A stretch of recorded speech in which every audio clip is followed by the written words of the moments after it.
According to the UNDP's Gender Social Norm Index report for this year, women in countries with less gender bias spend twice as much as men on domestic chores and care work, whereas women in countries with the highest levels of biased gender social norms spend over as much as 6 times more than men.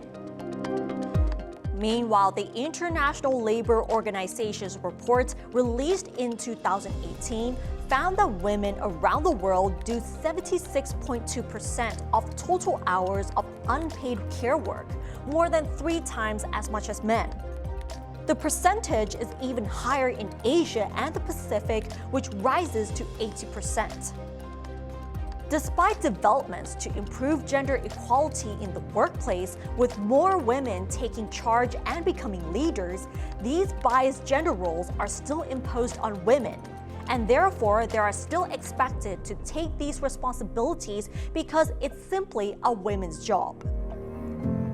The root cause of the problem is no other than the biased gender roles that have been passed on by generations. These gender roles reinforce the belief that women should be housewives, raising their children at home and taking care of the household chores, while men should be the breadwinner, earning income for the family. Women bear the brunt of child care and home care. I mean, you see it usually most during COVID, that when everybody's home and a woman is working, yet child care and household care, like putting food on the table, still falls primarily as the woman's responsibility, which is interesting because I know historically it's been that way, but countries in Europe and America, they share that. It's called unpaid work because you're not getting paid for taking care of your child. You're not really getting paid for making sure the household is in order.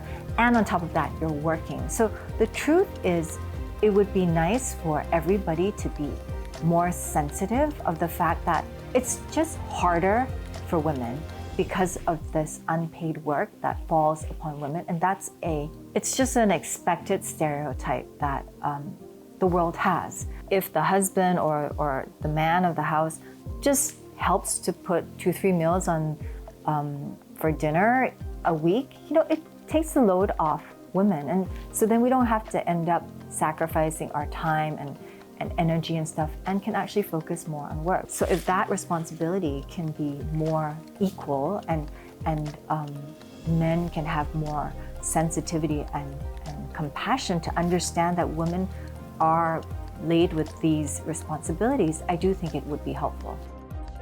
Meanwhile, Sarah Nibbs from UN Women told Thai PBS World that the double burden is a serious global issue that needs to be addressed, and it does hinder women's participation in the workforce. I think the barriers that we see are similar in many countries. So we see in particular gender norms that tell us that what a leader looks like and tend to tell us that a leader is a man. The second thing is, I think, a very practical one, which is that social norms mean that women carry a burden of care work outside of the workplace. And we actually know that around this region, women in general are doing 3 times more care work than men. Caring for children, cooking the food, doing the shopping, cleaning, laundry, all of these things are tending to fall more on women. So of course, there's only 24 hours in the day. So if you have to spend many hours doing this, maybe you don't have the time that your male colleagues might have to focus on certain things in the workplace. So women are carrying this heavy burden, and we actually know that during COVID, this has increased. It's become more disproportionate. So, this is a very serious concern and something we really need to address. And this is certainly not unique to Thailand or to this region. It is a global issue, but it's something that we need to really look at changing.